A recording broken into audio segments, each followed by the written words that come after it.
Around the world, wherever there are dogs in peril. Wherever there are dogs in peril, there are always dog saviors. Follow World Animal Awareness Society cameras as we uncover heroic scenes from around the world.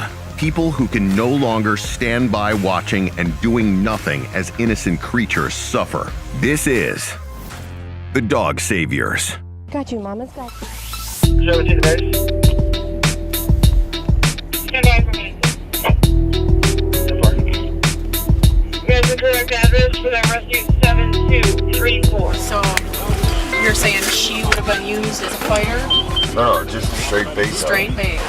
They put the duct tape or the tape around their mouth so they can't bite their dog. Come on, skinny boy. Right. Cut that off.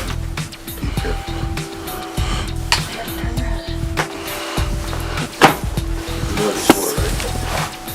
What's that? You know why you got it like bait dog? He's a bait dog? That's, yeah. You can't fight straight like that. Hey, little man. Look at that. Look at that. Come on, let's go. Let's go.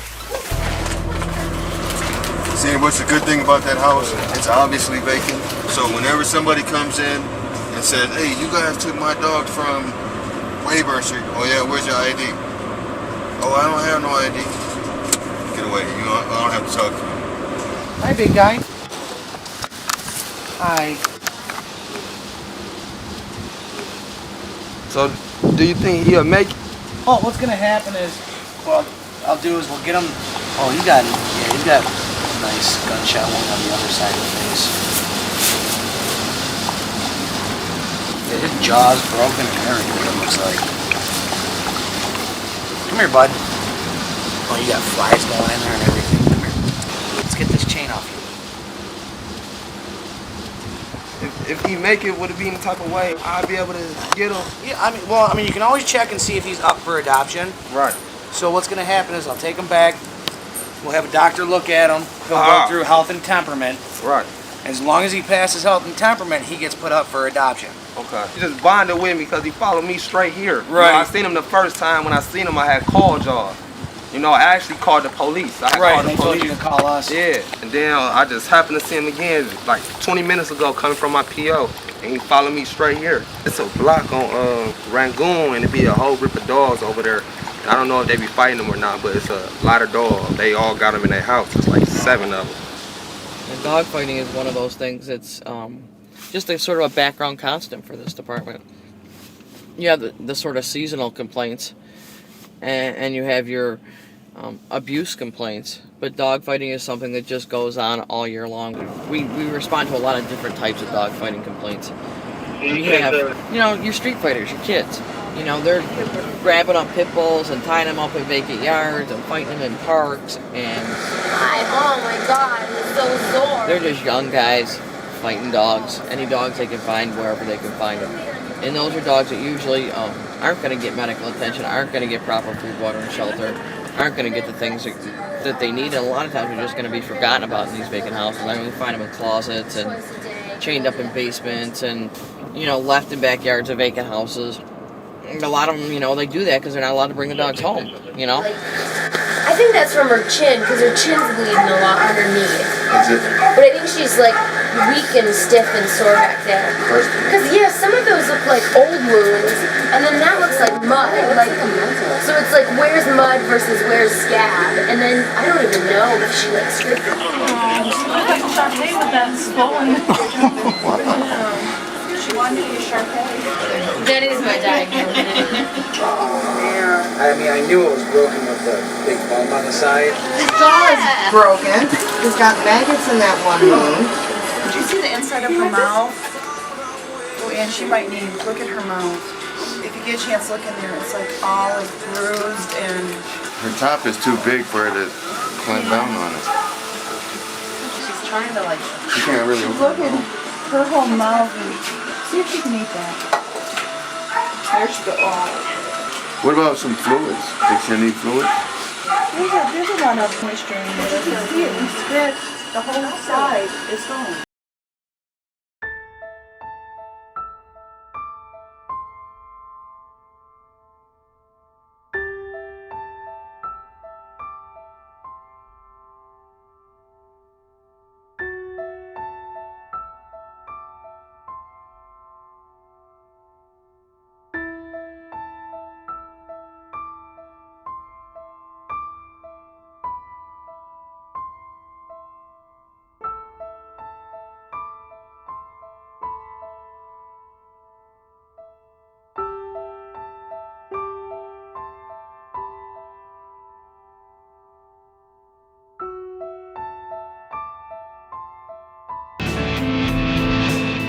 received a voicemail when we came in the morning that there was a dog. It sounded like it was stuck or in some sort of trouble in a vacant building.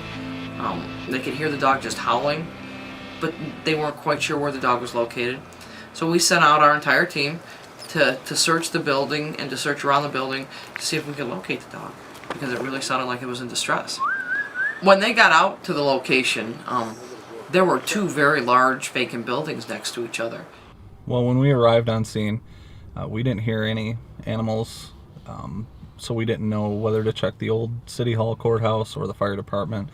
We decided to go into the courthouse, City Hall first, and when we walked in, it was a massive building. I mean, all the walls and floors were dilapidated, everything was falling in on itself, so we were afraid that we might not have made it in time, or it was just a really bad situation. We decided to check every room, top to bottom. There were approximately 4 floors, and also access to the roof. We started on the main level, checked every room that we could. Hey, there's another floor that goes up.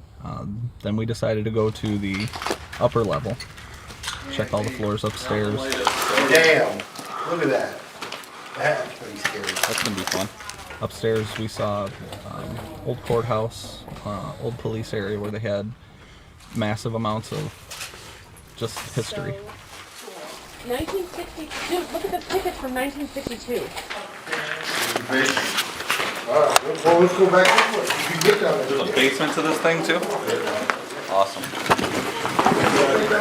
Hey, old mugshot. Next we decided to go down into the basement, and it was extremely dark down there. We couldn't see anything without our flashlights. It was a long corridor hallway that looked like something right out of a horror movie. It looked like they had old holding cells for prisoners down there. Yeah, I'm not walking through that. What makes you wonder who went through all this stuff? Some of the holding cells actually had spaces in between to where an animal could easily wiggle its way through, but they were welded shut. So we tried very hard to get into those areas, and we didn't know if there were any dogs back in that area. There was ankle-high sewage back there, but we waded through it because nothing was going to stop us to find a dog if there was any in there. I think we're about done with this floor. So we're gonna go next door too and clear the firehouse. Alright. When we exited the back of the City Hall through the back entrance, we walked through an alley in between the firehouse and the City Hall, and when we were coming around to the front of the building, Investigator Ramos had said that he had heard a dog barking on the inside, and the entire team quickly entered the firehouse to see if we could find that dog. When we checked everywhere that we could possibly get to in that firehouse, we could not find anything. Until the very last moment, Investigator Jackson had seen a dog in a small opening in the floor. Hey! How did you get down there? He's right here. Hey, sweetie. That's where you were at, huh? You fell in the hole, didn't you? There's a tunnel. It's wide that goes all the way down. When we tried to remove the dog from the crawl space, we had noticed that the crawl space went through the entire perimeter of the building. The dog was very scared to come to any humans, so we used food as a way of coaxing him over to the hole so we could safely remove him from that area. Good job. Yes. Good job.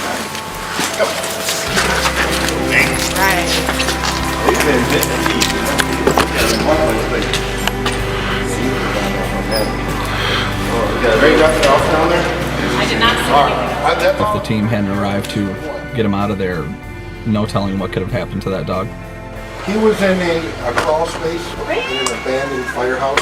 Okay. We have no idea for how long. This is still scabby and bloody up here. That part. I don't know if it was an abscess or pop. When the dog got into our shelter, it was obvious that he was very, very skinny, and that he had a wound on the side of his face. It was a laceration. It was severely abscessed, and he's going to take some time to recover from this injury, just because it took him a while to get in that condition. You know, it took a while for that abscess to occur, and who knows how long he was down there without any kind of food or water at all. Right now, he's resting and recuperating. He's been through a very traumatic experience. No food, no water, and you know the kind of the trauma of being trapped and with no hope down there. So we need to give him time to relax and recuperate from his injuries and gain some weight and fight his infection.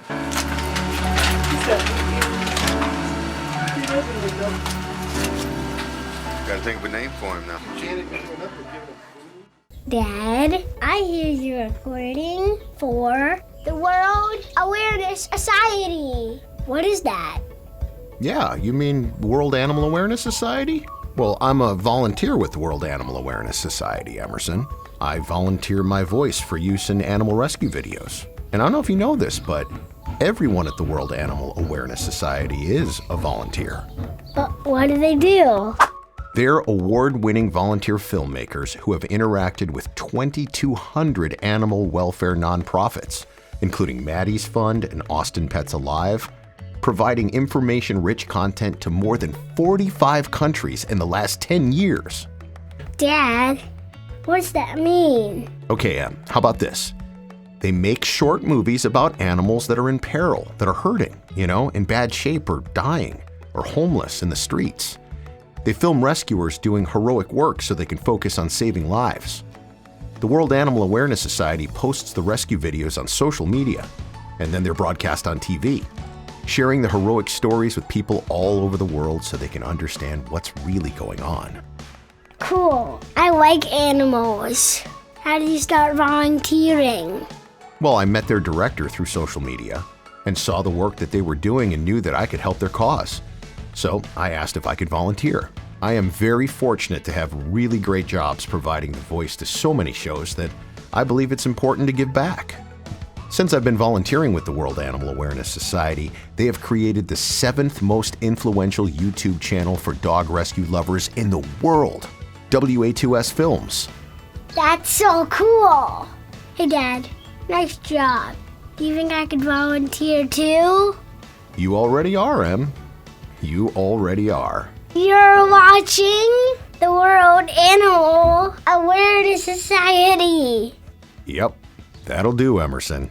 That'll do. You're watching the World Animal Awareness Society.